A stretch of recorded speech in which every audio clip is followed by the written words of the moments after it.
to work. You have to truly believe in the magic. What's up, Magic fans? Welcome to another episode of Let's Talk Magic, an Orlando Magic podcast. Today, we're going to be celebrating Mark Elfbolt's 26th birthday, looking at the playoffs, and joining us is Magic season ticket holder and Twitter legend, Matty World Peace. So let's just see who's with me today. First off is Somerset's own Scrumpy Jack, Mr. Mikey Clark. How are you, sir? Evening, mate. I'm doing well.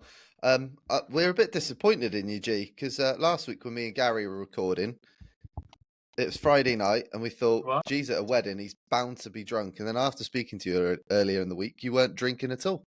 What went wrong? No, I was designated driver for the night. It was my wife's friend's wedding, so I had to take them for the team last week, mate. So I had a couple after we got back home. So it's all good. You well, though, mate?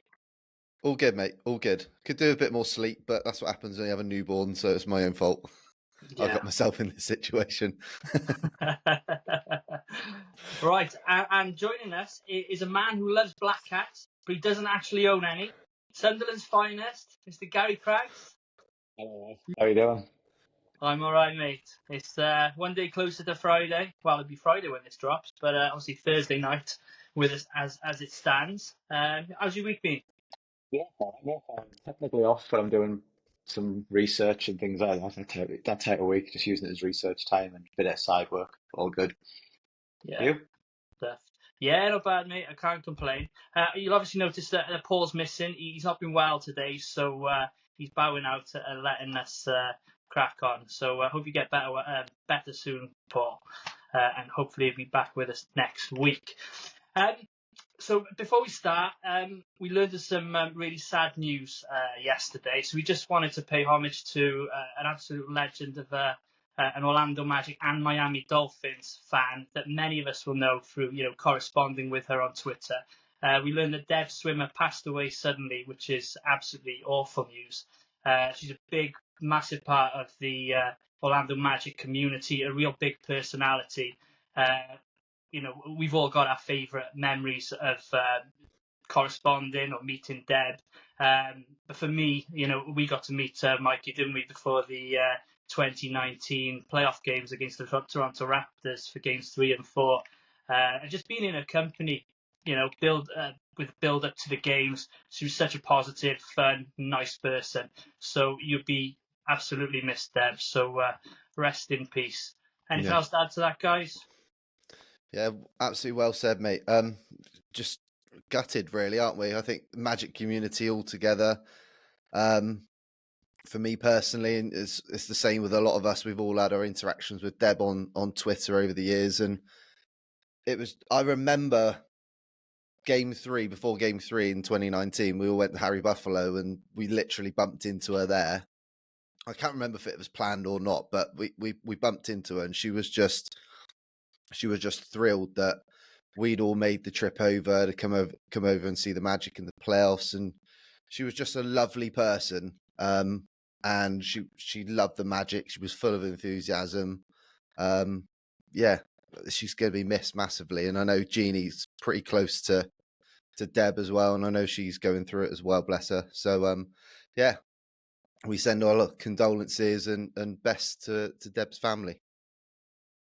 Yeah. I never had the opportunity to meet Deb in person, but I obviously spoke to her online, and you couldn't be on Magic Twitter and not know who Deb was, because she was that prominent a part of it. And I think all you had to do was really open up. Like, obviously, Mikey, you broke the news to us, and first after the disbelief, I opened Twitter, and it was just all my stream was just full of Deb and positive things about Deb, and that says it all. And every memory about Deb's positive. Any interaction I had with Deb, either public or via like inbox, positive, happy, positive about the Magic, positive about life. Spoke to Cortez and Ben from Magic Twitter last night, and Cortez has met Deb and just couldn't have said nicer things about her. And, like obviously you guys have met her, I've dealt with her online, people I know, everybody's just got positive, friendly, heartwarming memories of Deb. And I actually thought of the Aaron Gordon thing Yeah. when he went to visit her, and I really liked opening Twitter today, and someone had retweeted that. And I was kind of like, yep, that's kind of how you associate Deb, where she's smiling, and it's associated with the Orlando Magic, and that especially I love for AG when he did that visit. So it was nice to see that, but obviously not in the circumstances that any of us would want. So yeah, it's awful news. Let's talk a bit of basketball. Obviously, we don't have any Magic basketball as such to discuss, but let's just quickly jump into the NBA.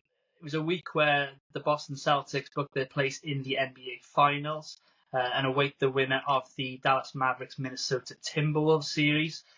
So I just wanted to get your guys' takes on what you'd seen thus far. I'll come to you both on this one. Obviously, there's one series still remaining. The Mavs are 3-1 up. But do you think the Timberwolves are able to mount a comeback and stretch this series out? No. No. No, I think it would take a hell of a reversal for that to happen. So the answer is, I find it highly unlikely. Okay. History is massively against them. I think teams that have gone 3-0 down in the playoffs is at 154-0. Teams are when they don't lose. Teams don't lose when they're 3-0 up in the playoffs. It's as simple as that. Could they make it interesting? Sure. I think if they've really got a chance, that they got to be hoping that something drastic happens to Dallas, like an injury to a key player. I'm not going to say who because I don't want to jinx it, but yeah, history's against them. There's actually a guy who goes to the gym who I didn't realise he was a Mavs fan until, I don't know, a couple of months ago, and he turned up with a Luka Doncic t-shirt on one day, and I got talking to him, and I saw him last weekend, and I said, before this series started, the difference in this series is probably going to come down to who's got the best player in the series, and that's Dallas. Luka Doncic is the best player in the series.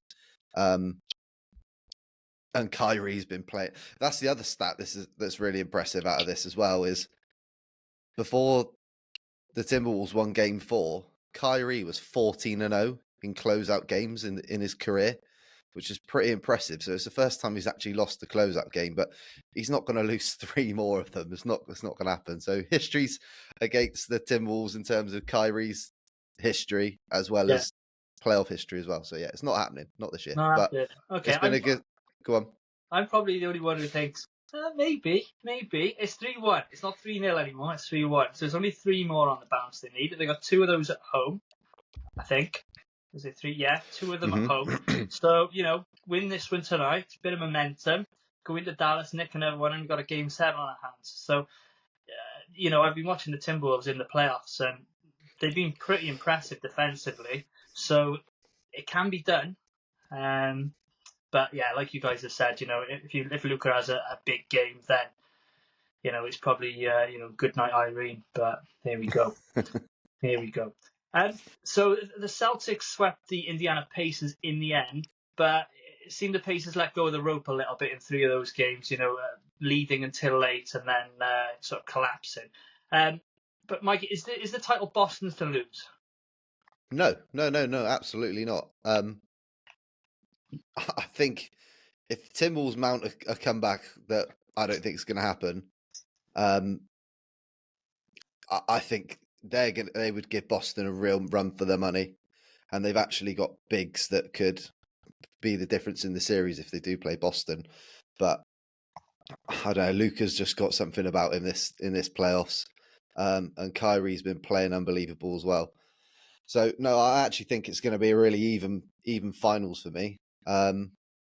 It's kind of, I've got throwbacks to 2010 a little bit. I don't know what you guys think. Like, you think you're going to have to jog my memory, but 2010, we played the Boston Celtics in the conference finals with Vince Carter, Dwight Howard, Jameer, and we went through the first 2 rounds. I can't remember who we played. You're going to have to remind me. But the Bobcats and the Hawks.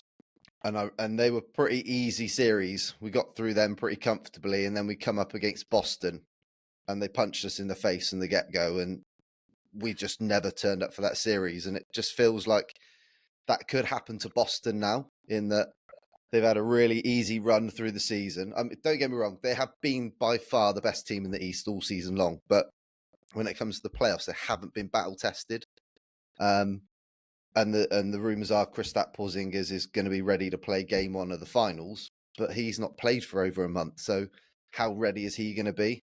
Whereas Dallas just seem to be gathering momentum with every game they play. Right now, I'd pick Dallas if Dallas make the finals. Okay. I just think they've got that momentum. They're battle tested. They've come through some hard series. They've played some really good teams. The Timberwolves have got a really good defense. Got the defensive player of the year. Boston have been a really good defense all season long. So, and the other thing, Dallas have had one of the best, if not the best, defense since the All-Star break, all the way through the playoffs as well. So, I think Boston have really got a job to do if they're going to win it all this year. But they've had probably the easiest run out of a lot of teams have had recently in the last few years.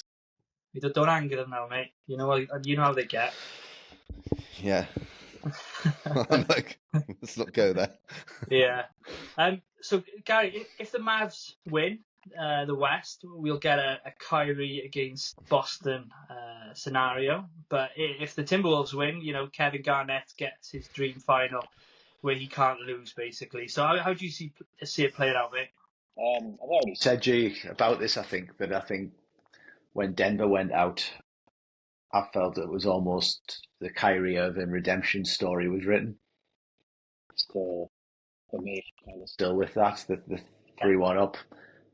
Kyrie's playing out of his mind. He's looking every inch like an elite level point guard, and I think it's kind of there. The story's there. Kyrie Irving goes back to Boston, and he's going to get heat off the Celtics fans, but that's the way it is. And in reality, is you're going to have a big 2 almost versus a big 2 like that. Those players, but I think you've got to give Dallas credit that they needed to pull off moves to keep Luka happy and give him a chance of this. And they went out and they got Daniel Gafford, who we've said before on the podcast, underrated player. And then the trade for PJ Washington just looks better and better. He's stepping up for them in the finals, providing floor space and on the route to it. I was surprised that Minnesota got this far, if I'm being honest, because I thought Phoenix would have done to them what Dallas did to them in the first round, where Durant, etc., go into the perimeter and make him go bare uncomfortable. And we've said it before again, Cat has to step up. He has to be that player, like a really good option 1B, and was he going to do it or not? And he has so far, but you're relying on him to do it all the way through now for Minnesota to have a shot at the finals. So that's why I'm kind of thinking I would back Dallas to get past them. I'm sure whoever it is will be rooting for the team from the Western Conference. Right, so without further ado, we've got our guest on deck, so let's get Matty in. And now we're delighted to be joined by Magic Twitter royalty tonight. I got to hang out with him in February, so it's great to have him on the pod at long last. Magic season ticket holder, Matty World Peace. How are we, Matty? Doing phenomenal, gentlemen. Doing phenomenal. Thank you guys so much for having me. It's been a good off season so far. It's crazy to think that our guys are in the off season doing their thing. They're probably back from vacation now, but that's what I've been on, vacationing and recovering from the playoffs. I was not prepared for it. I'll tell you that. Definitely need a couple more days in between games so I could, get my beers down and handle them. But doing good, man. I'm doing good. We're living life. Florida's hot right now, so just trying to make it through. Brilliant. That's good to hear, my friend. That's good to hear. So let's kick this off and start at the beginning. Tell me about your Magic fandom. When did it start? You're obviously a season ticket holder now. Just tell us a bit of background about your Magic fandom. Yeah, so I actually grew up a big baseball fan, and I was a big Yankees fan growing up, played in everything, Little League. And then one day, my friend who lived across the street from me was like, hey, come here, watch this. And it was in 2006, it was the Phoenix Suns. So the Phoenix Suns had actually a pretty fun team at that time. The 7 seconds or less team with Steve Nash. That was basically the guy that got me into basketball. living here, about 45 minutes outside of Orlando, you knew about Orlando and everything. And I think driving into Orlando every now and then, I'd see like a T-Mac, a giant T-Mac poster. It was for Adidas. So I was like, okay, that's cool. Like this guy, basketball player here in Orlando. Got a little bit older, kind of started watching a lot of YouTube videos. In 2006, I've probably watched almost every single NBA YouTube video that was on YouTube in 2006. And then I kind of, realized that Orlando had a team, and that's kind of how I became a Magic fan. It was probably 2000. It was that year, actually, 2006, 2007. I asked my dad to take me to a Magic game. It was against the Milwaukee Bucks. I remember Earl Boykins was playing, and it was Andrew Bogut's rookie year, I believe, that year. So I remember that very, very vividly. And I remember we had JJ and Carlos Arroyo. So that was my first Magic game ever. And I went to games, bounced around here and there throughout the years. And it wasn't until 2000, it was Dwight's last year, so it wasn't until about 2011, 2012 when I really started getting invested into the Magic. Started looking into salaries, started figuring out how those work, started figuring out, when it comes to draft picks, how, what are we looking for, and how that worked. And yeah, once Dwight left, that's when I really became a really big Magic fan and got into all that process. The draft pick and everything. That was a fun time. It's when 2012, 2013. So we're talking Andrew Nicholson. We're talking the Mo Harkless era, the fresh Vooch trade. That's when I really started becoming a Magic fan and learning all of how the NBA works, the processing works. And ever since then, man, it's the number one love of my life. Other than mamas, of course. Mamas and my niece and sister and all of my ladies in my life. But yeah, that's it. That's my story when it comes to the Magic. You mentioned the 2011-12 season that you didn't happen to have a Glenn Big Baby Davis jersey, did you? Absolutely not. I was not a Big Baby fan. Guess who? Who? Have a guess. No, don't tell me. No, don't tell me. Who? Go on, Oda. That was me. I was the fool. I was the fool. Oh no. It's all right, man. We all support who we like. I think that's what makes fandoms fun. There wasn't a lot going right that season, so I thought I'd just add to my problems. a 20-win season. In fact, that year, me and G did a little bit of a road trip, didn't we? So we both went to New York to watch the Magic. Boston, went to Brooklyn as well. I went to a couple of games in Orlando, Miami, and they lost every game. So I thought, what's a better way of celebrating this? I'll get a Big Baby jersey to top it off. But not the Big Baby jersey. I've got one question. That Milwaukee game. So we're sickos over here. So yeah. G, I think this got brought up on a podcast months ago. But my first game, the Magic lost. G's first game, the Magic lost. I think Gary lost on his first game. Yeah. And Paul, who's normally with us, lost his first game that he went to. The question is, did you lose your first game against Milwaukee? That's a good question. I can't remember off the top of my head. We're gonna have to find that out. I'm gonna do some research on that and figure out if it was a loss. I got to go find, because I still have the ticket saved somewhere. And of course, like back then they handed out little books during the game of the players' information and everything. So I got to go find that real quick, and I'll get back to you with an answer on that. I've been through a lot of Magic losses, so I will say that. So fair enough. So Matty, as a season ticket holder, what do you enjoy most about attending games in person? And do you have any pre-game rituals or traditions or superstitions or anything when you go to games? Yes. First and foremost, being a season ticket holder is an incredible experience. I went to I averaged about maybe 10, 11, 12 games a year prior to when I started. Let's see, that was back in 2000. I got the Fast Break Pass, which if you guys remember the Fast Break Pass, it was like $50 a month. You get 5 games throughout the whole season. Did really well with that. I actually got a lot of lower bowl tickets. And ever since then, I was hooked. I was like, you know what? Let's bite the bullet. Let's go ahead and invest in some season tickets, because I was tired of sitting upper bowl when it came to the second year I had that Fast Break Pass. So you know what? Let me go pick my seats. I want to sit down lower bowl. I love lower bowl. I always tell people too, whenever I invite them to go to their first game or tell them, hey, go to a Magic game. You got to go for the experience. Sit lower bowl. It's a way different experience in the arena. I mean, you're always going to feel the environment of being at a sporting event, regardless of where you sit. But for me personally, I love hearing the sneakers. I love hearing the players talk trash. I love the yelling, the screaming, and I love just being able to kind of like be a part of it and do the same thing. I think that's probably my favorite thing when it comes to being a season ticket holder is every game I also can come to play and I will sit there and I will talk trash from my seat and I will have a good time. And I think that overall is probably my favorite thing when it comes to being a season ticket holder is it's really cool. So like all this has happened because of Magic Twitter, right? I can't credit Twitter enough or X now for all of this happening. I've met so many cool people through it, so many cool Magic fans, and truly like it's a truly special thing when I get to meet people in the arena or have a drink with somebody and just hang out and enjoy what we love with the Magic. So I think that's probably the biggest takeaway from all of it is just hanging out with people, man. Because at the end of the day, life is precious.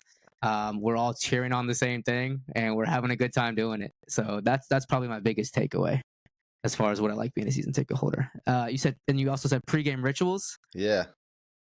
Only pregame ritual is I got to get a beer when I'm in a sporting event. That's for anything though. I always drink a beer. Beer snake.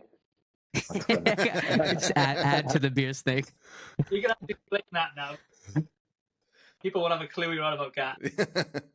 Well, they'll have a clue. Off air, we were discussing about cricket. And the idea is basically if you go to a cricket event in the UK, you get plastic pint glasses. And as the drinking goes on, the pint glasses start to go one inside the other.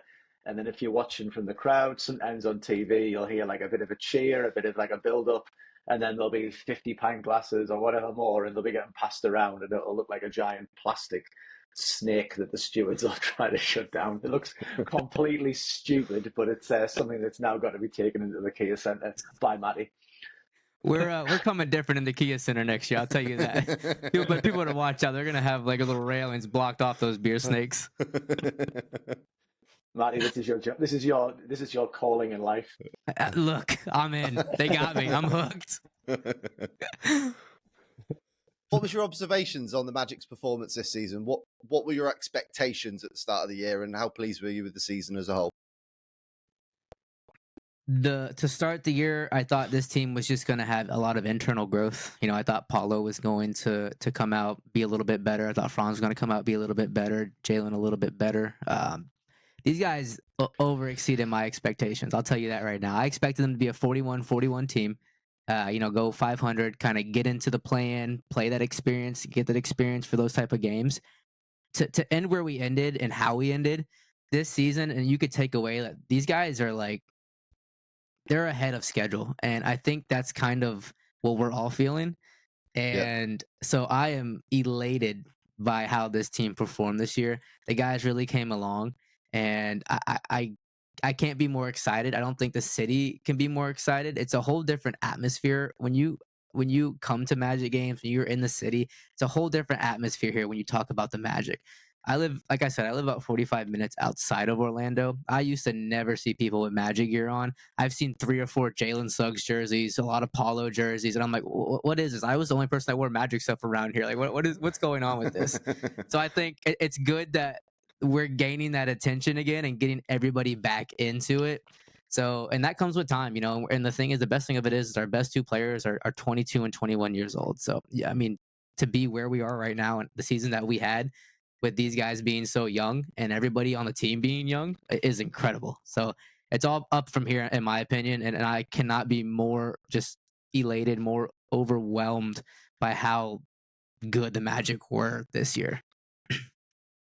Matty is saying there, like, really, we're a young team that's being built on the draft. When you look at like our best players, and going into this draft, it's completely different for the first time in what feels like forever, where we're not looking at ping pong balls. What do you forecast the draft strategy to be now? Is it going to be addressing a need or plugging a gap at, say, centre, or drafting potential and doing what we did with Jet and stashing it in the G League? How do you see this playing out? I'll say it feels really good not having to really care about the draft to a degree. Not having that high pick and stressing about, we didn't get number 1, we didn't get number 2. Totally different feeling because that's all that I've been used to the last couple of years. So when it comes to this draft, I haven't really paid too much attention into prospects and everything. I think you just got to go out personally. I think you need to get a guy that probably has a little bit more experience, a little bit more tenure in college, and can kind of fit in.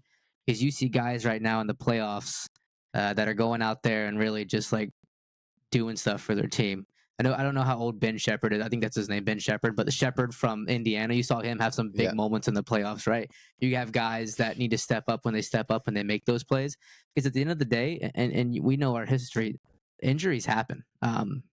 So in that instance, you got to get a guy that's going to go out there, be able to produce and kind of fill in a spot, fill in a gap. And I think this season kind of changed the way that the front office looks at to what we draft. I think before, we could last year, for instance, we could take the Anthony Black, we could take the Jet Howard and take the time to develop those guys and kind of get them to where they need to be. I think we need to kind of look a little bit past that now and find some guys that are a little bit more ready, and that when injuries come along, they can be filled in, they can play big minutes, and then also take advantage of those contracts. I think finding guys that have, on those lower contracts and guys that are good that come out of the draft, that's huge. That's what makes teams successful, because then you can utilize those type of players and then still sign those big name free agents, still sign all those players, all your guys to come back on those big money deals. So for this draft, honestly, I haven't paid too much attention. I think we're getting a lot of hype right now for Tristan da Silva, who I think is German and has some ties with like France and stuff. I think that's what's the word is. And then I think Carrington. Personally, to me, go get a guy that can shoot some threes. That's really it. Just shoot some threes, play a little bit of defense, and then kind of just go from there. Or even Zach Edey. Go get him. Go get a big body you can throw out there because the injuries. So I think that's kind of where we need to go when it comes to the draft this year. I'm just looking forward to not having to host a watch party at 3:00 in the morning. I want to say those days are over. I want to say, but you never know. Maybe that Denver pick comes into a top pick or one of the other picks we have. That'd be good. That would be lovely. Yeah. No, there's a lot of good points there, Matty. Fully agree with you there, mate. Just a question about, obviously you mentioned you're a season ticket holder. You get to go to a season ticket holder event. Now, obviously, we'd love to be part of these, but unfortunately, the Atlantic Ocean's in the middle of, between us and Orlando. So can you tell us about the events that you have attended and how were they? Just a small little body of water there. Just a small little body of water. So I think that was actually a big reason why I went ahead and got the season tickets too, is for the events. I heard nothing but good things. I've heard that, players come out and you get to, it's just a different experience. And truly, like, I felt that. So the first thing that I got invited to as a season ticket holder when I signed up 2 years ago was, I think it was like a Top Golf thing where, you go out there, play some Top Golf, have some free food, introduce yourself to a lot of the other season ticket holders that are new and everything. So I didn't go to that one. I skipped out on that one. But the next one I went to, and the first one I went to, was the Christmas one that they held at Stetson. And that one was cool. They had all of the season ticket holders sit there. They had dinner provided, and then you kind of they random seats. Everybody just sat down, and you could talk to and kind of get an understanding, of other season ticket holders and their experiences. So you were sitting with, 35-year season ticket holders. You're sitting with new season ticket holders. So that experience was cool, and I think that one was also pretty fun because they had all the players there, almost all the players there. They had the guys in Opalo. They had Jet, Chuma, Jalen. They had a lot of guys there, and just to hear from them and kind of it brings things back a little bit because these guys are professional NBA players, but then they're taking the time out of their day to kind of just sit there and talk with the fans and just have a conversation and kind of open up. I think that was really cool. The next experience that I did was definitely probably the funnest in my opinion. So it was more of a smaller event. I don't know how they did it with all the other season ticket holders because there were a lot this year, but it was like a Magic trivia night and it was held in the Magic hangar. And I thought that was awesome. Of course, they provided free food, free drinks. So once there's those two things, I'm sold right there. But it was cool. So it was Magic trivia, and Jalen was actually there, and he was up on stage during the trivia. And I'm so upset because I lost.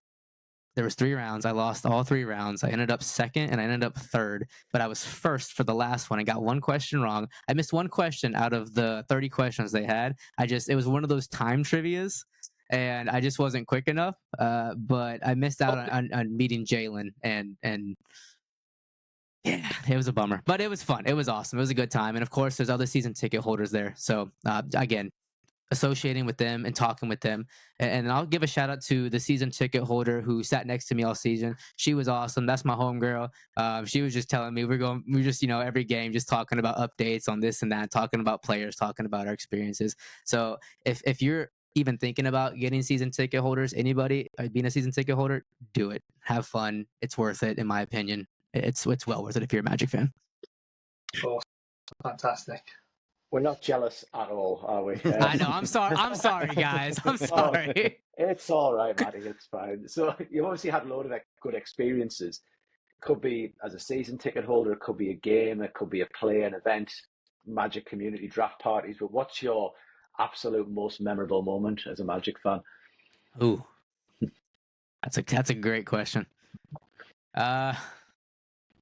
I would probably say it's a toss-up. I think one has a little bit more. One has a little bit more. Yeah, I'm just gonna say number one would probably be the draft party that we held here at Harry Buffalo's in 2022. As you know, the year prior, it was the one where Cade Cunningham draft where we ended up dropping to 5. I got interviewed by West 2 News out here, and I was like, had the sigh of the sigh of the universe about being a Magic fan. So going from that experience to the following year, it was incredible because not only was Harry Buffalo's was the spot here in Orlando. It's a bummer that it closed, but Six Man Show did a phenomenal job hosting both of those, and you can just see the atmosphere and energy change the following year in 2022. The whole place was packed. If we had another watch party there, it would not happen because the place was filled. But just being in a room and experience getting the number 1 pick and seeing everybody's just pure joy and happiness, smiling and laughter, like that was something that I don't think I've ever experienced myself personally with the Magic. So seeing that alone, and what did the big Waz say was sometimes it's just Paulo, right? You know? Yeah. Well, good. Hey, sometimes it's just Paulo. You see where we are now. So that was a really fun time. That was enjoying. And then I think the second one would probably be just throw one in there, the watch party back in 2019 where DJ hit that 3. That was fun. It's just those type of moments, and I think there's a lot more to come. So those will probably be put on the back burner here in a couple of years.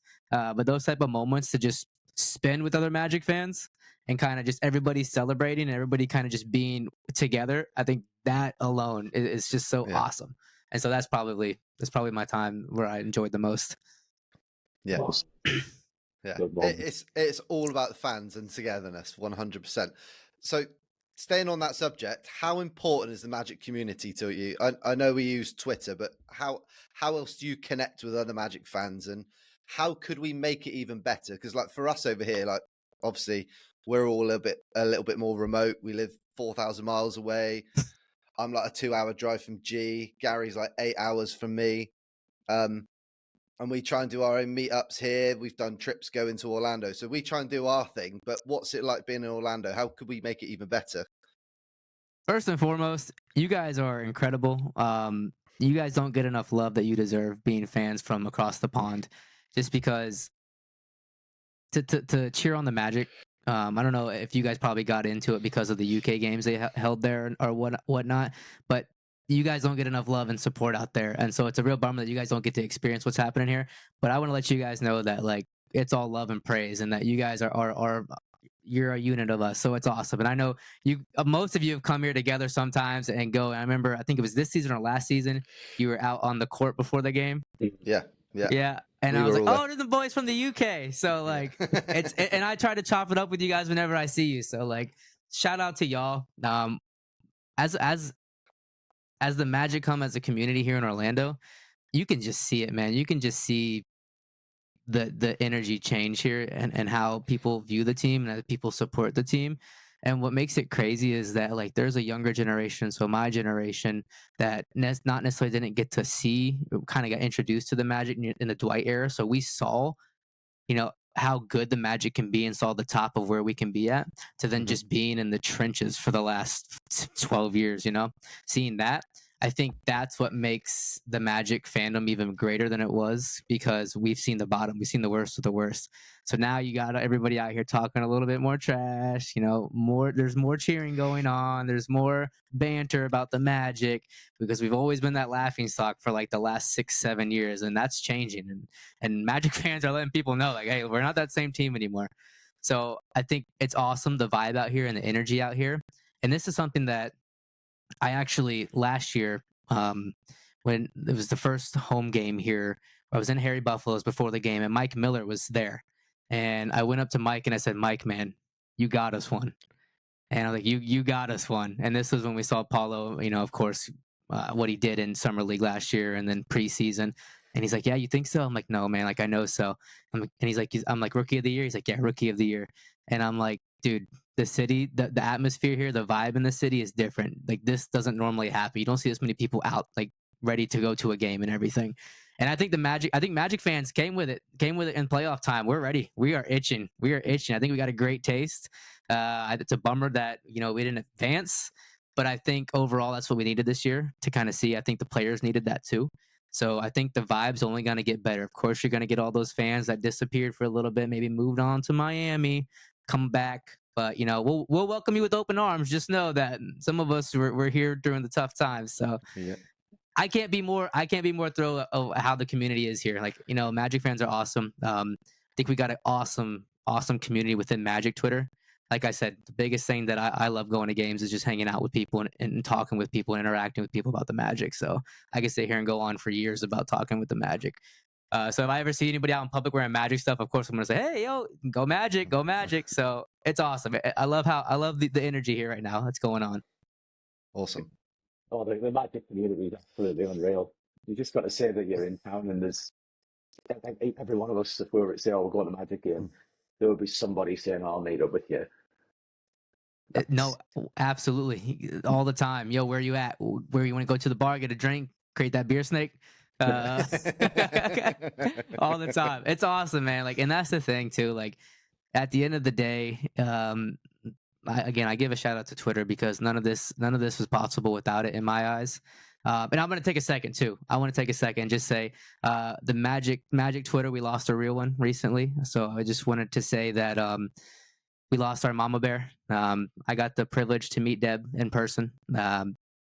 Very passionate person about the Magic, just an overall bundle of positivity, and remained that. She saw me grow up on Twitter, and we always had interactions, and we always had moments together. So we lost a tough one. We lost a real one. It's tough. But it's awesome to see everybody come together and kind of show, like, what kind of impact she had in the Magic community. And I know that she's definitely smiling down on us. So just want to take a second and give, a little bit of a celebration to Deb. I know she's watching down on us. Yeah.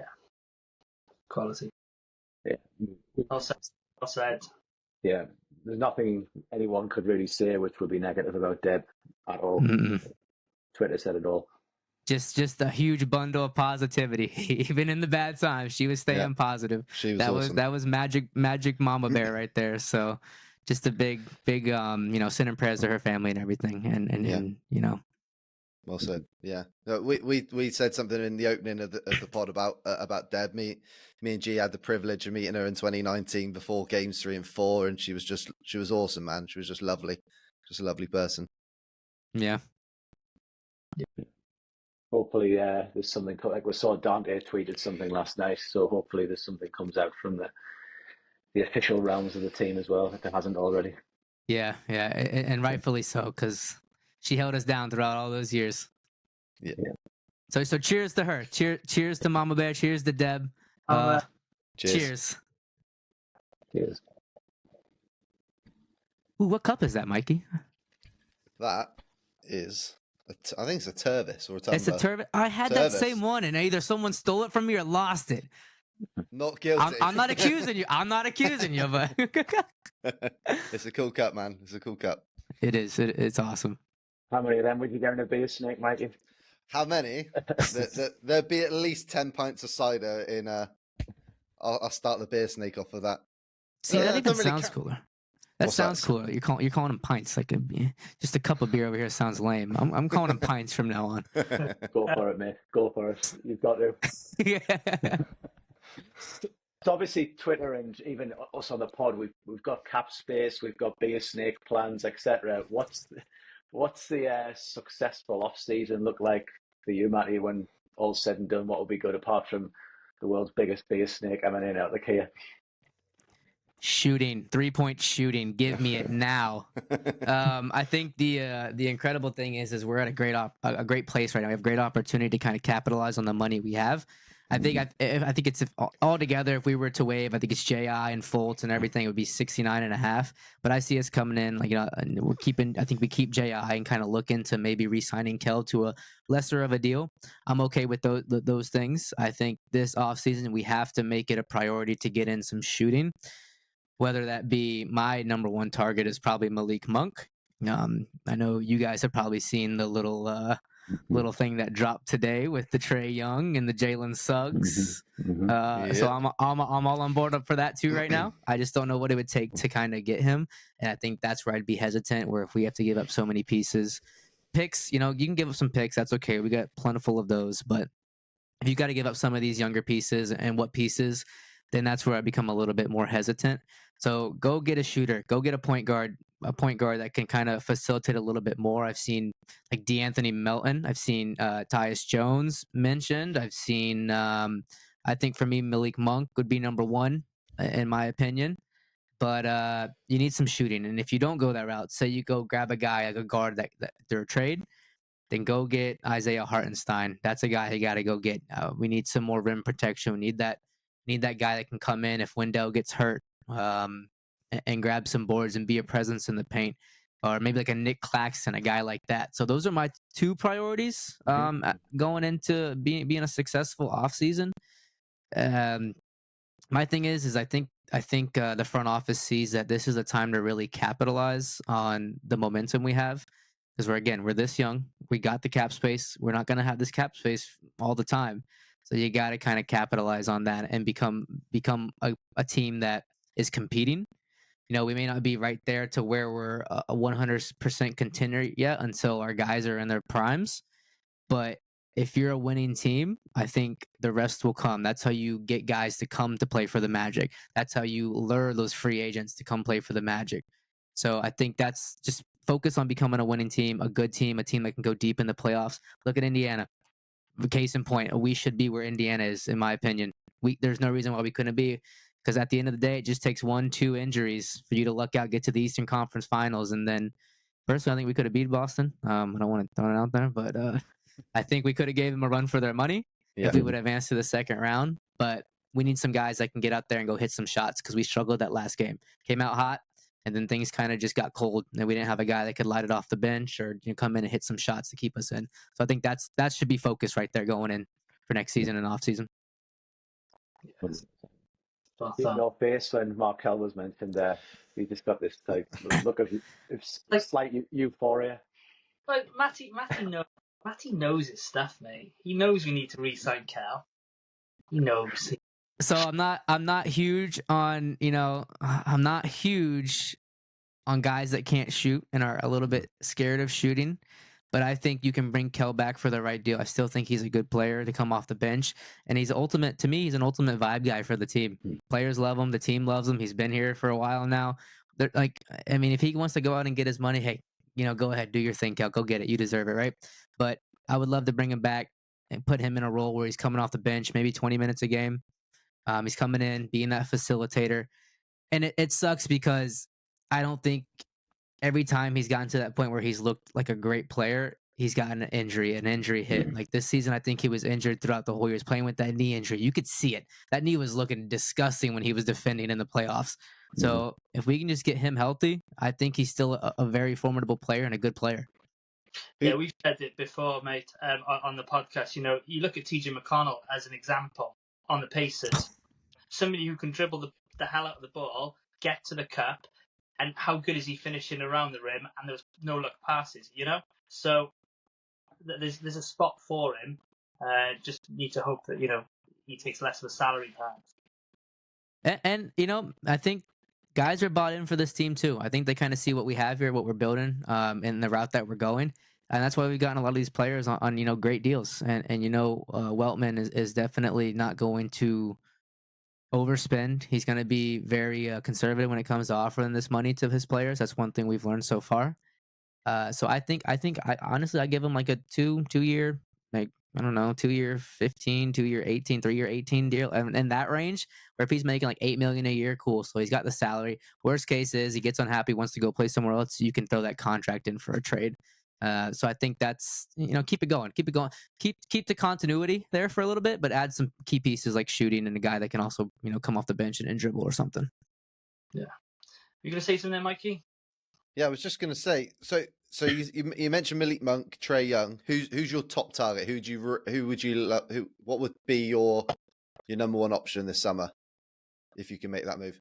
And the other thing people also got to remember with players like Trae Young, who's earning like 43 million next season, is trading for these players is a lot easier because with the cap space, it's easier to absorb bigger contracts rather than trying to spend all of your cap space on like a Paul George. But yeah, who's your number one guy? I didn't realize he was getting 43 million. That's a lot of money for Trae Young. But don't get me wrong, he's an all-star. He's a great player. I think it's worth it for him too, especially a big three of Paulo, Trae, and Franz. I think that'd be awesome. And then you got, if we can keep Jalen, if there is any trade, you got to keep Jalen. I think you got to keep JI so the defense is still there to kind of compensate for Trae's inability to defend, which I think he'll be an okay defender. Malik Monk for me, I think most reasonable. I'm not trying to get unrealistic, or I'd be out here saying, give me Chris Paul. It's my favorite player. Give me Chris Paul. Get him in a Magic jersey. Finally, I've been waiting for this for 15 years. Like, it's just time. I want that to still happen, but if we can give him like a vet min and have him come off the bench for 15 minutes a game, I'm thrilled. I'm buying every Chris Paul jersey.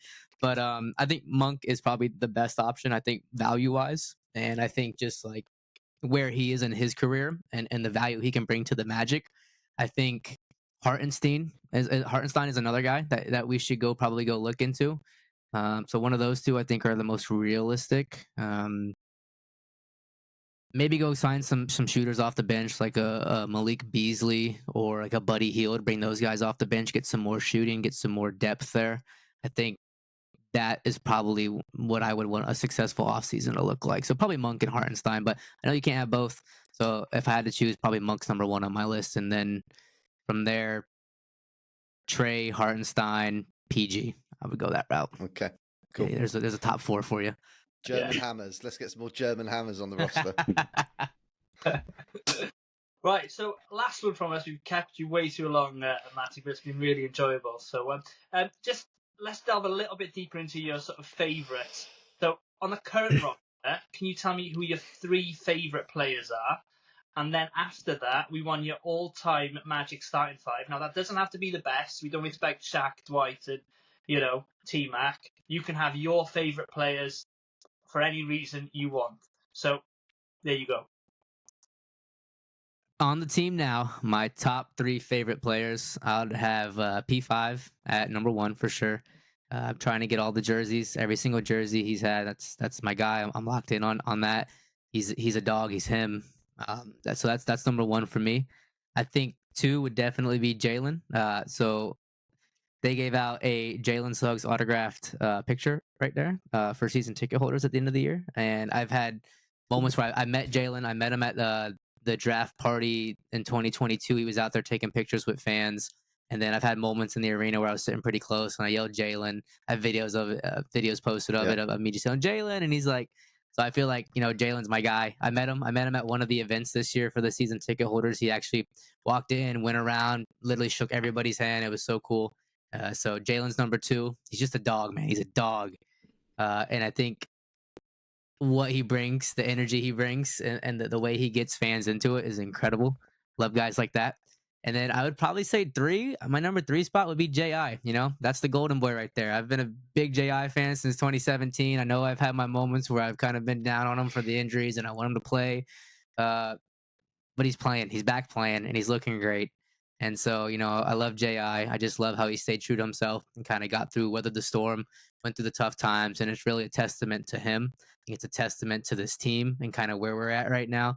So those would be my top 3 on the team right now. Some honorable mentions. Probably I like AB a lot. And then Admiral. My season tickets were right above the Magic tunnel. So like at every game I would yell Admiral or SCO or something. I'd give him a salute. And every now and then he hit me with one back. So that's my guy too. But yeah, so those are some honorable mentions. And Gary's a big fan. Gary's got a signed jersey of a late jersey, haven't you, Gar? Yeah, there's game 1, Admiral Schofield hanging on my staircase for him. You might have to watch out. I might come get that. Yeah. Well, you won't find any IKEA lamps here at your collection. A fair exchange. I'll trade you this for that. I've got an IKEA here, Matty. I can't say that. It's a good lamp. It's a quality lamp. You can check the reviews. They're almost 5 stars. So for context, Matty's got a lamp behind it from IKEA. I've also got this lamp. He's also got the lamp, which is just to the right of the screen if you're watching it. And the only one who didn't get the lamp was young Gary there, who doesn't shop in IKEA. Yeah. Sorry about that, guys. Quality lamp. You got 3 people here, supporting this lamp. So if you guys are looking for a new lamp, you look no further. That's the one. Yeah. To go on to my all-time Magic 5. Oh geez.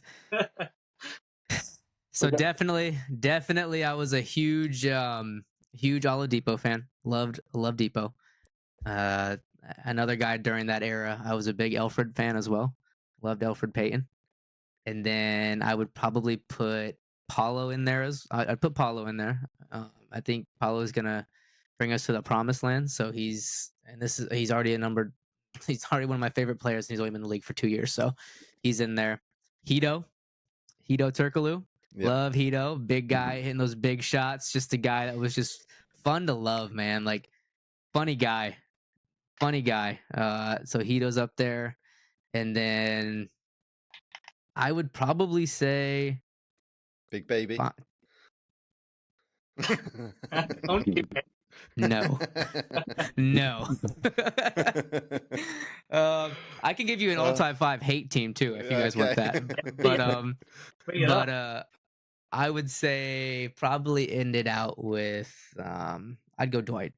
Just because Dwight was cool. It was fun. He always interacted with fans, and he brought my generation of Magic fans, the joy that the previous generation experienced with T-Mac and then also with the Shaq and Penny era, which would have been awesome. I was actually born in '95, so I was born the year the Magic went to the finals, which is crazy. So I feel like it's destiny, to be a part of this team. The listeners definitely want to know your hate list now, so you're gonna have to give it to us. Okay. All right. Willie Green. Hated Willie Green. Jacques Vaughn would always play him way too much, in my opinion, back in the day when I wanted to see Oladipo minutes. Jason Richardson, who I'm still blocked on Twitter by this day. And the thing is Jason Richardson's like a great player. He was fun for us and everything. I don't know. I didn't like him. Big Baby's up there for sure. Big Baby's up there. And you guys know my disdain for Michael Carter Williams as a Magic. So great guy too. Great guy. MC, and don't get me wrong. So just because I hate these guys as players doesn't mean I hate them as people. These are all great guys too, except Big Baby. That one's kind of questionable. And then I don't know who I'd round that out with. Deron Lamb. He was mine. Deron Lamb. Didn't like him. Just didn't like him. He just didn't do anything. No, I just didn't like him. He didn't do anything. No. I can't think of it. Ooh, Urson. And that's a name right there. Good show. Okay, I got one. I'll end it out with this, and I think this is just for every Magic fan. Serge Ibaka. Yeah. And it's not even Serge's fault, but it is Serge Ibaka. But it is. It is. Mm-hmm. Oh, brilliant. That's superb, Matty. So that was a lot of fun. Yeah, man. That was awesome, guys. That was super fun. Again, I can sit here and talk to you guys for the next 7 hours about the Magic. So yeah. Well, so imagine when we link up, have some pints. There we go. You've got the lingo. So, thank you ever so much, Matty, for joining us. As we said, it's been a long time coming, and we're going to have you back because that was a lot of fun. He's going to have to be a regular, guys, I think. Yeah. Look, man, like I said, this is my calling. I've been itching to be on some podcasts, so you guys got me. You guys again broke the podcast virginity. So no, I really do appreciate, especially spinning it with you guys, because you guys asked some phenomenal questions. And like I said before, like you deserve all the love, because you guys got a hard. It's tough being that far away and supporting a team like this, but I know you guys get out here. I know you do support them. So like you just hats off to you guys. Oh, thank you, much Holding appreciated. us down out there. You're this Admiral salute. Yes. So for those of them who've been living under a rock and don't know where you are on socials, do you want to give a shout out so people can follow you, Matty? Yeah, so you guys can follow me. I'm the most active on X, aka Twitter. Matty World Peace, Peace. It used to be Piece. Shout out to the person that let me have peace, the actual spelling of it. So that's where you can find me the most active. I'm sorry if I can't respond right. I mean, to respond back to you. Just if you want to talk, just let me know. I'll talk. You'll catch me at some time. Instagram, same thing, Matty World Peace. And then you guys, if you wanted to get more personal, you can follow me on Facebook. It's Matt Rogers. That's me. But yeah, those are my main socials right there. Cool. So if you want Matty back on the podcast, please, put it in the comments and we'll get it arranged. Mikey, drop the contract. We'll sign him up. Yeah. I'm getting a deal. Getting a 10-day contract. Call me up. Agency. Good stuff. No, thank you ever so much, mate. But when we're back in the States, I'm going to be back in October 25. I'll definitely see you then. If not, then it'll be a championship parade next year. Ooh, that sounds good. A championship parade. That sounds great. But look, you guys, I know we'll be active with each other on the socials. And of course, hopefully we have a fun off season here. And if not, when the season comes back around, we'll definitely be having a good time. So when you guys are around, please reach out, and then we'll link up and just have some beer snakes created in the city of Orlando, the city beautiful itself. Sounds good. I want to see a championship parade with G holding an IKEA lamp. Just completely wasted, just waving IKEA lamps around. Hey, you keep it up. You might see the season opener next year of an IKEA lamp with me. Today's podcast was sponsored by IKEA. Yeah. Thank you, Matty. Well, thank you guys again. It's been fun. It's been a pleasure. Oh, that was great to have Matty on the podcast. That was brilliant. So let's have a quick word from our sponsors, Attraction Tickets. If you're looking to get tickets and hotels for the world's best theme parks and attractions, please check out Attraction Tickets. They're the UK's #1 attraction ticket provider for Walt Disney World, Universal Studios, SeaWorld, Disneyland Paris and other popular attractions. Attraction Tickets also sell Orlando Magic tickets at hugely competitive prices. So when you're booking your next holiday, use our link in the description and see what they have to offer.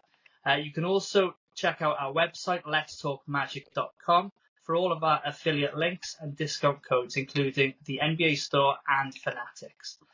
So that's going to do it for this week. Thank you for listening and watching. Before we go, we want to say a big thank you to all of our patrons who help support the show. So thank you to the incredible support to Barry Conn, Paolo and Franz Warmth, Ollie Law, Gary Clark, Angus Craig, Dylan Holden, Alan Kane, Tom Sohn, Mark Joss, Sean Moore, Liam Radbourne, Andy Lindley, Stuart Benzies, Drum, Drummy Drum, and Podfather Phil loves Hazy Northwestern. If you are interested in joining our Patreon, we have 3 tiers available with varying benefits. Please visit patreon.com/Let's Talk Magic to join today. We're going to be recording our next episode on Thursday, the 6th of June, so keep your eyes peeled for that episode dropping. If you did enjoy today's episode, please give it a thumbs up, leave us your thoughts and questions, and don't forget to subscribe. You can also like us on Facebook, follow us on Instagram, TikTok, and X, all at _Let's Talk Magic. So from Gary, Mikey, and myself, until next week, go Magic.